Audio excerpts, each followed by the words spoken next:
Good morning twelfth class. बच्चे जो आज हम टॉपिक डिस्कस कर रहे हैं वो है बेटा magnetic field due to solenoid. बेटा हम लोग एम्पियर सर्किट लॉ को डिस्कस करने लग रहे थे और एम्पियर सर्किट लॉ में हमने क्या क्या चीजें डिस्कस की थी बेटा कि एक एम्पियर लूप ड्रॉ करते हैं और वो एम्पियर लूप ड्रॉ करने के बाद हम हर पॉइंट पे मैग्नेटिक फील्ड स्ट्रेंथ की वैल्यू को क्या करते हैं बताओ फाइंड आउट करते हैं। रिमेंबर ये सेम सोलेनोइड का कॉन्सेप्ट भी वैसा ही है जैसे अब तक हमने एम्पियर लॉ की एक एप्लीकेशन डिस्कस की थी बेटा। तो यहाँ पे क्या है बेटा, एक सिलेंडर लो आप लोग और सिलेंडर के ऊपर जो है ना बेटा आप टर्न्स करो सिलेंडर के ऊपर बेटा। रिमेंबर ये सिलेंडर के ऊपर टर्न्स किए हैं तो याद रखना ये बन जाता है सोलेनोइड बेटा, ये बन जाता है सोलेनोइड। मतलब क्या है बताओ, अगर मैं डेफिनेशन लिखता हूं तो क्या बनी बेटा सोलेनोइड की, देखो the number of tightly wound turns on the cylindrical shape, जरूरी नहीं है बेटा और कोई मटेरियल होता है सिलेंड्रिकल शेप, इंसुलेटिंग मटेरियल बेटा कोई भी इंसुलेटिंग मटेरियल लेना है, इंसुलेटिंग मटेरियल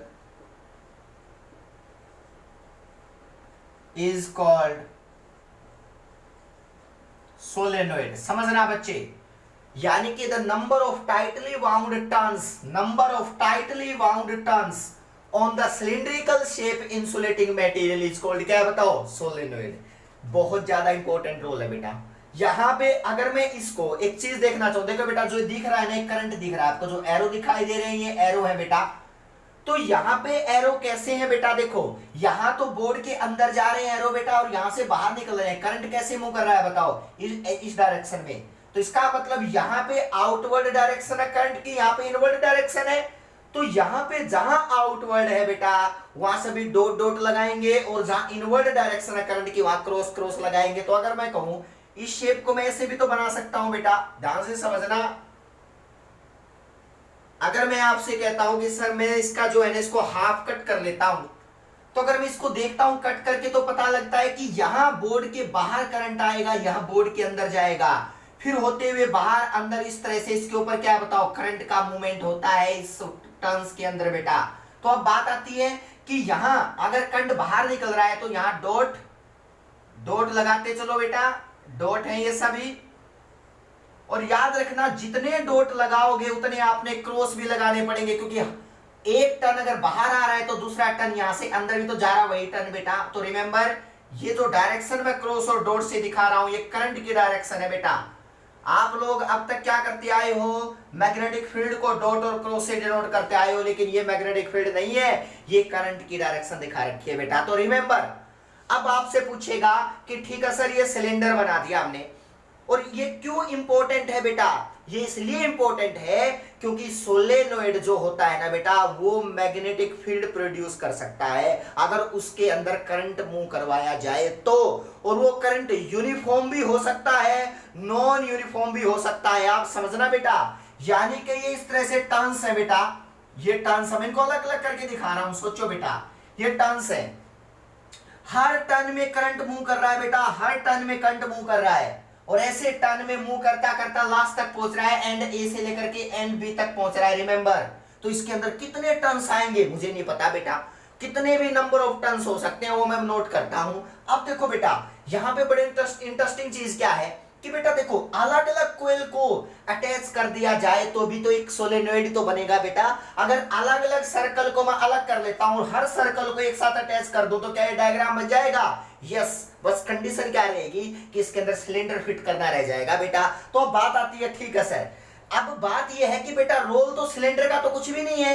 रोल तो सिलेंडर का बस इतना है कि आपस में कंप्रेस ना हो जाए सारी कोयल्स बेटा, तो इनको अलग करने के लिए एक टाइप से उसके ऊपर वाउंड किया गया, बस इतना ही रोल है। रोल तो सारा का सारा किसका है बताओ, इन टर्न्स का है जो इसको ऊपर जो बेटा इस सिलेंडर के ऊपर किए गए है बेटा। तो रिमेंबर अगर मैं इसको अलग अलग मान लेता हूं सर्कल तो क्या होगा बेटा, तो अगर एक सर्कल के अंदर से कोई पूछे मैग्नेटिक लाइन ड्रॉ करनी है तो बेटा कैसे ड्रॉ करोगे पता, वन सर्कल में ओनली। सर मैं इसका एक टर्न उठा लेता हूं तो देखो बेटा उसकी मैग्नेटिक लाइंस ऐसे मूव करती है उसके अंदर से बेटा, याद रखना बेटा।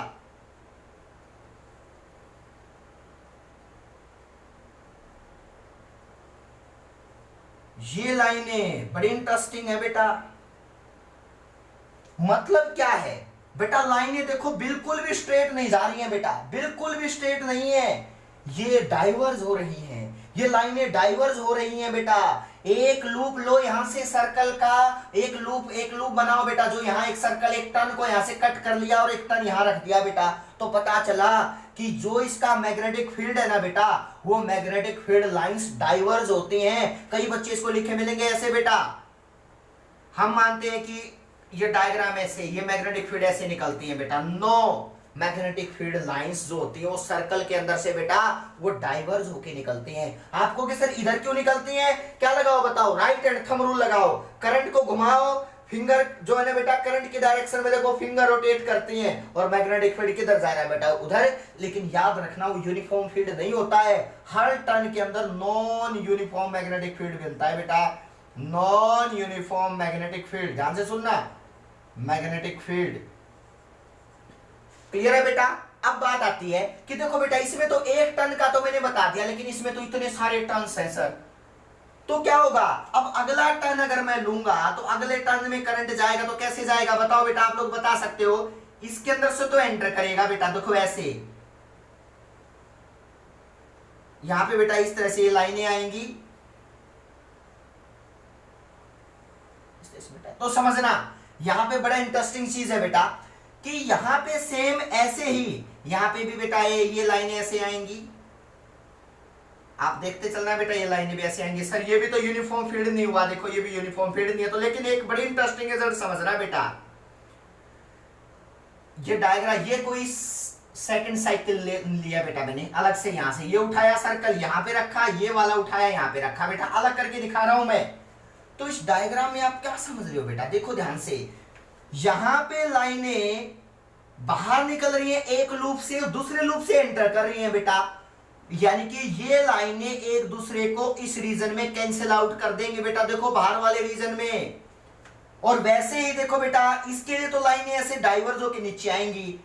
इसमें लाइनें एंटर करेंगी बेटा ऐसे अगले लूप के अंदर, तो इसका मतलब फिर यहाँ पे मैग्नेटिक लाइन क्या होगी बताओ, एक दूसरे को कैंसिल आउट कर देंगे बेटा। तो क्या समझ रहे हो कि डाइवर्जन वाली लाइनें एक दूसरे को कैंसिल आउट कर रही हैं, बची कौन सी, जो ऑलमोस्ट स्ट्रेट जाने की ट्राई कर रही है। तो इसलिए सोलेनोइड पढ़ना बहुत जरूरी है कि भाई जितने ज्यादा टर्न्स करोगे उतना ज्यादा यूनिफॉर्म टाइप फील्ड आपको मिलेगा, और जितने टर्न्स कम करते जाओगे उतना फील्ड नॉन यूनिफॉर्म ज्यादा बनता जाएगा, क्योंकि रियल में एक लूप अगर आप देखते हो तो फील्ड नॉन यूनिफॉर्म होता है बेटा, जो मैग्नेटिक फील्ड प्रोड्यूस करती है वो वायर। अगला जब लूप लोगे तो बाहर जैसे फर्स्ट लूप से जो लाइनें बाहर निकल रही थी फील्ड की बेटा, सेकंड से वो लाइनें क्या करेंगे बताओ, एंटर करेंगे बेटा, यानी कि वो डायरेक्शन फिर बनानी है उसने राइट एंड थंब रूल से बेटा, तो डायरेक्शन तो कैसे बनेगी बताओ, इस डायरेक्शन में बनेगी, तो ये एक दूसरे को कैंसिल आउट करेंगे, यहां पे भी एक दूसरे को कैंसिल आउट करेंगे। तो क्या समझ रहे हो बेटा, इसका मतलब जो फील्ड बचेगा वो सिर्फ इनसाइड वाला बचेगा, वो बाउंड्री के बाहर जो फील्ड लाइनें हैं वो नहीं जा पाएंगी। तो इसका मतलब एक बिल्कुल क्लियर सिचुएशन समझना, फील्ड लाइनें इस तरह का यूनिफॉर्म फील्ड बना लेती हैं बेटा, नॉन यूनिफॉर्म से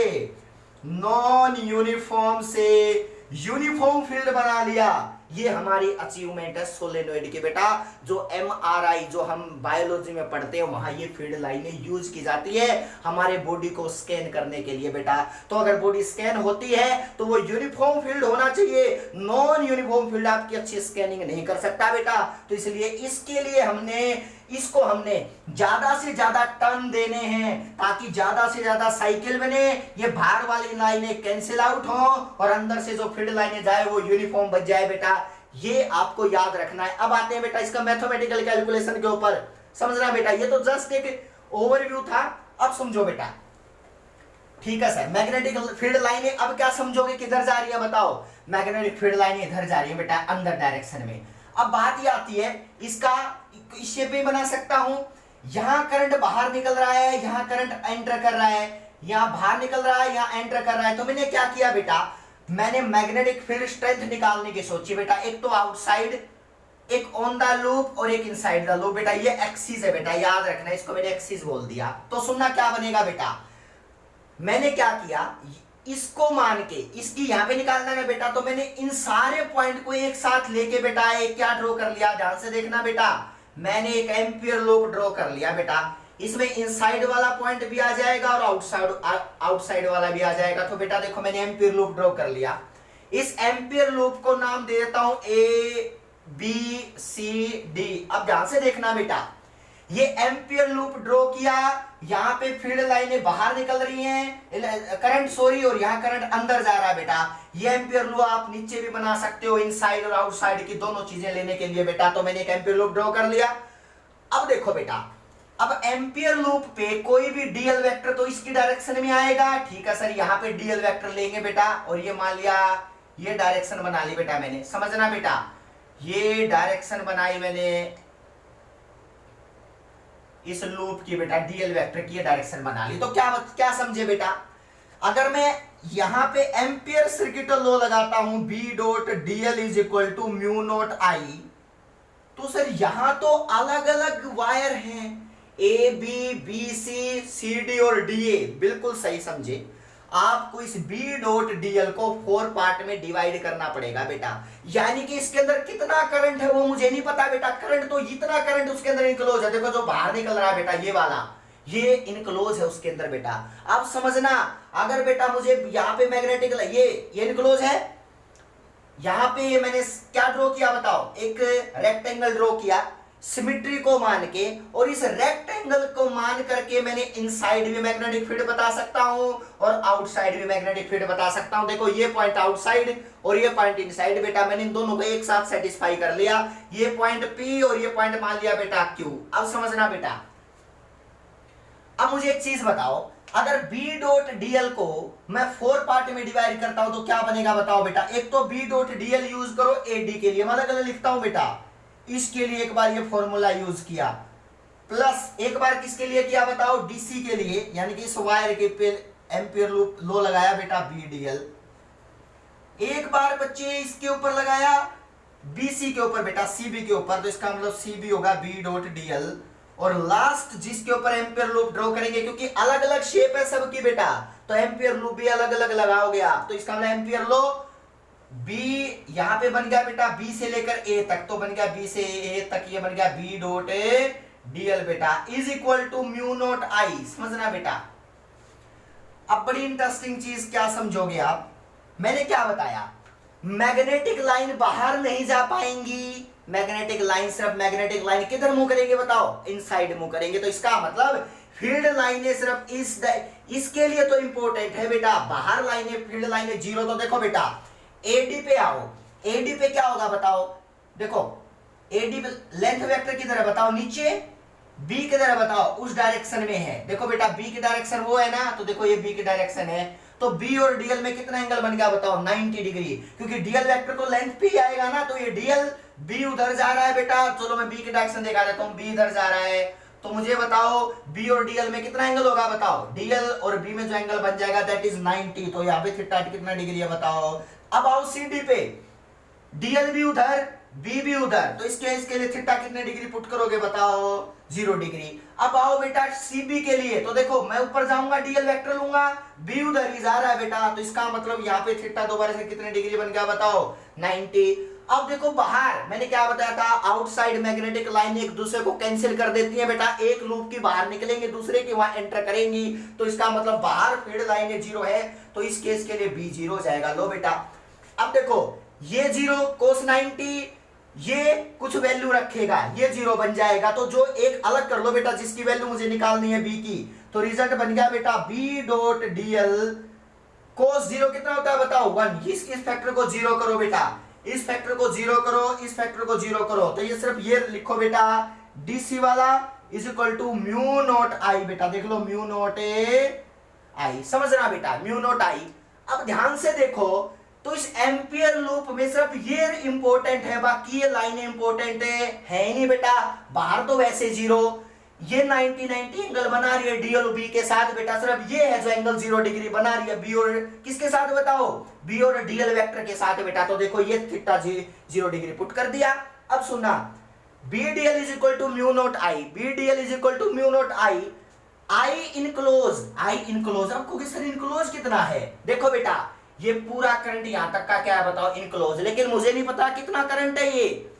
मान लिया बेटा ये टर्न्स जो है ये n टर्न्स है बेटा, मान लिया बेटा नंबर ऑफ टर्न्स जो है वो n है। ध्यान से देखना बेटा, करंट इनक्लोज निकालना सबसे बड़ी परेशानी है मेरे लिए, और आप लोग इस चीज को ध्यान से सुनोगे बेटा कि इसका फैक्टर 0 बी डॉट डीएल, ये वैसे ही बाहर फील्ड 0 होता है सोलेनोइड के, ये एंगल भी 90 डिग्री, तो सिर्फ ये रोल बचा बेटा कि इधर बी भी जा रहा है देखो बेटा इन साइड में, और बेटा यहाँ डीएल वेक्टर भी उसी डायरेक्शन में जा रहा है एम्पियर लूप का बेटा, तो यहाँ पे थीटा डिग्री, यहाँ पे थीटा कितना बचा ओनली बताओ 0 डिग्री, ये कॉन्सेप्ट बेटा। अब सुनो बी डॉट डीएल को 0 तो 1 होता है, तो B DL is equal to mu not I,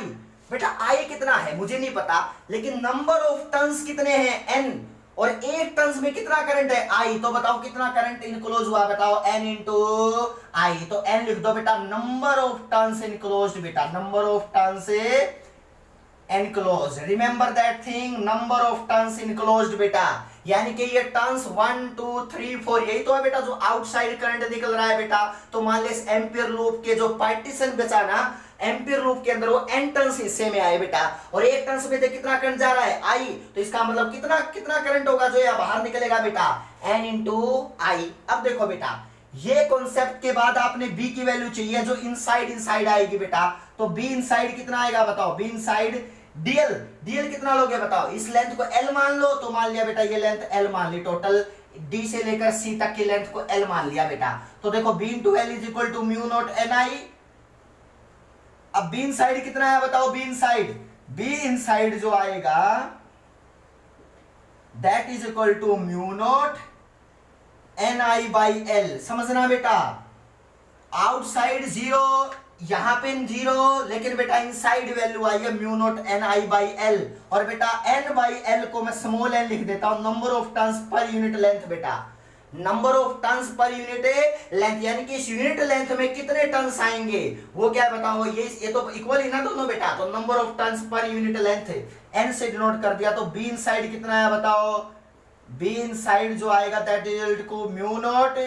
small n I. आपने आज के बाद फॉर्मूला याद रखना है कि magnetic field strength inside the solenoid होती है mu not n into I, what is small n, number of turns पर यूनिट लेंथ बेटा, इसको मैंने स्मॉल एन से रिप्लेस कर दिया, और जल्दी से ये चीज मैंने डायग्राम, हाँ एम्पियर लूप बनाया, लेकिन ये रोल इसका रोल खत्म थीटा 90, इस आर्म का रोल खत्म, आउटसाइड वैसे 0 होता है मैग्नेटिक फील्ड स्ट्रेंथ अभी बताई थी, इनसाइड के लिए थीटा 0 पुट करके ये लिया बेटा अलग से, ये लेके अलग से। अब देखा करंट कितना इनक्लोज हुआ, देखो तो एम्पियर लूप में मान लिया टर्न्स इनक्लोज है n, और एक टर्न्स में कितना करंट मूव कर रहा है i, तो बेटा सारे क्या होंगे बताओ ऐड होंगे एक डायरेक्शन वाले, तो n इंटू क्या बन गया बताओ i, तो यहाँ पे mu nought capital N into I, और बेटा यहाँ पे स्मॉल n, यानी कि इसको टर्न्स पर यूनिट लेंथ बोल देना बेटा, टर्न्स पर यूनिट लेंथ, ये अलग से नोट कर देना बेटा, ये मैग्नेटिक फील्ड स्ट्रेंथ होगी बेटा जो किसी सोलेनोइड के इनसाइड, और फील्ड कैसा होगा यूनिफॉर्म, जब तक टर्न्स नहीं थे तो एक कोइल वाला कौन सा था नॉन यूनिफॉर्म, लेकिन बेटा ये फील्ड क्या होगा बताओ यूनिफॉर्म फील्ड होगा जिसकी वैल्यू इनसाइड आएगी म्यू नॉट एन आई बेटा, mu naught N I, remember that thing, आपको समझना पड़ेगा। और इसका अगर ग्राफ बनाना है तो ग्राफ भी बना सकते हो बेटा, कोई प्रॉब्लम नहीं है, इसका जो ग्राफ आएगा वो एक कांस्टेंट ग्राफ है, मैं बता देता हूं बी और एल के बीच में, ये बेटा ये मैक्सिमम ना सेंटर के आसपास होता है, सेंट्रल एक्सिस के आसपास होता है बेटा, सेंट्रल एक्सिस के आसपास, सेंटर के आसपास, तो यानी कि म्यू नॉट ये बी वर्सेस